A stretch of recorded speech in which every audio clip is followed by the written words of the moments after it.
Good morning সবাইকে। আচ্ছা, আজকে যে ভিডিওটা এনেছি সেটা হচ্ছে গোবল এলিমেন্টারি স্কুলে ছিল। তো এখানে কিন্ডারগার্টেন থেকে এলিমেন্টারি স্কুল একটা ধাপ। এই ধাপটা পেরোলে ওরা একটা গ্র্যাজুয়েশন দেয়। মানে আমাদের যেরকম মাধ্যমিক, তারপরে উচ্চ মাধ্যমিক কিংবা আইসিএসসি, সিবিএসসি এগুলো একটা ধাপ তো। এখানে এলিমেন্টারি একটা ধাপ, এরপরে মিডল স্কুল আরেকটা ধাপ, আর তারপরে হাই স্কুল আরেকটা ধাপ। তো যাই হোক, আমার মেয়ে তো অনলি ফর 2 মান্থস এখানে এসেছে, এসে এই অভিজ্ঞতাটাও সঞ্চয় করলো এটুকুই যা, যে কীভাবে এখানে গ্র্যাজুয়েশন ডে পালিত হয়।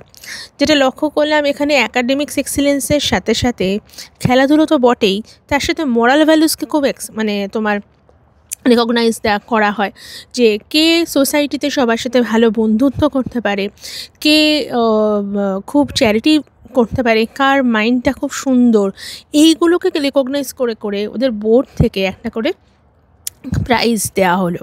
তো বোর্ড বা ওদের স্কুল থেকে কোনো একটা পার্টিকুলার কোনো অথরিটি তারা হয়তো এসে এরা জাজমেন্ট করে এটা দিয়ে থাকে।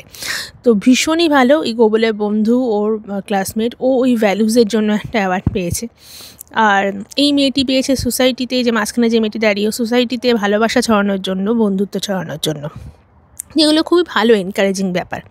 তো বন্ধুরা দেখো কি সুন্দর করে ওরা গ্র্যাজুয়েশন ডেটা পালন করে। প্রত্যেকটা বাচ্চা সেই ছোটোবেলাকার ছবি আমাদের দিতে হয়েছিল, ইভেনকি গোবল মাত্রই কদিন এসছে, ওরও ছবি পাঠাতে হয়েছে, সেগুলো দিয়ে স্লাইড প্রেজেন্টেশন করা। হ্যাঁ, এটা হয়তো সম্ভব, স্টুডেন্ট সংখ্যাও খুব কম, পপুলেশন কম, এই কারণে অনেকটা সময় হয়তো এরা দিতে পারেন, কিন্তু যে জিনিসটা ভালো সেটা তো অ্যাপ্রিসিয়েট করা সবারই উচিত, তাই না বলো?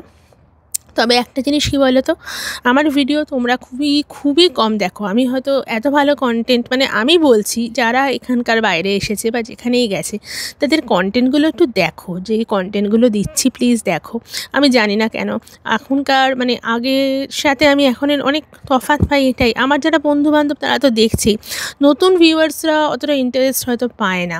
কেন পায় না জানো? ম্যাক্সিমাম ক্ষেত্রেই দেখা যাচ্ছে তারা নিজেদের আগ্রহটা পাচ্ছে না, কারণ তারা সেই জায়গাতে আসতে পারছে না, কিংবা কী হবে ওটা আমার দেখে।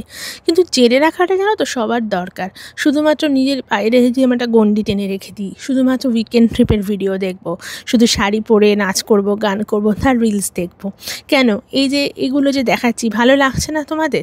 যদি ভালো লাগে তাহলে একটু ছড়িয়ে দাও, এটাই তোমাদের কাছে রিকোয়েস্ট। আর অনেক ইনফরমেশন আমি তোমাদেরকে দিতে থাকবো। সব ভিডিও কন্টেন্টস আমি তোমাদেরকে দেখাতে পারি না, কারণ অনেক কান্ট্রির বাচ্চারা এখানে রয়েছে, তো স্কুল থেকে বলাই যে অন্য বাচ্চাদের ছবি ইনক্লুড করে সেরকম কোনো ভিডিও পোস্ট করা যাবে না। এই যেটুকু করতে পেরেছি সেটুকু পারমিশন নিয়েই করেছি। আর এটা তো বন্ধুদের সাথে ছবি, বাট যে প্রসেসটা সেটা শুধুমাত্র গোবলেরটাই আমি দেখিয়েছি, বাকি কিন্তু কিছু দেখাইনি।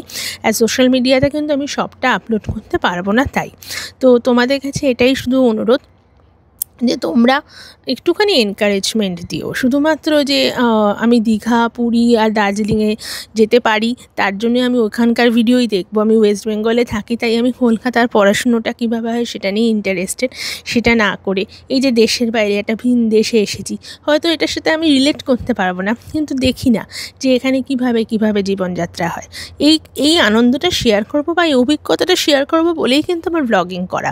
সেটা যদি না তোমাদের ইন্টারেস্ট থাকে, তাহলে আমি অ্যাজ এ ব্লগার, একজন ডিজিটাল কন্টেন্ট ক্রিয়েটার হিসেবে তোমাদেরকে কী কন্টেন্ট দেবো বলো? তাই থেকো আমার পাশে তোমরা।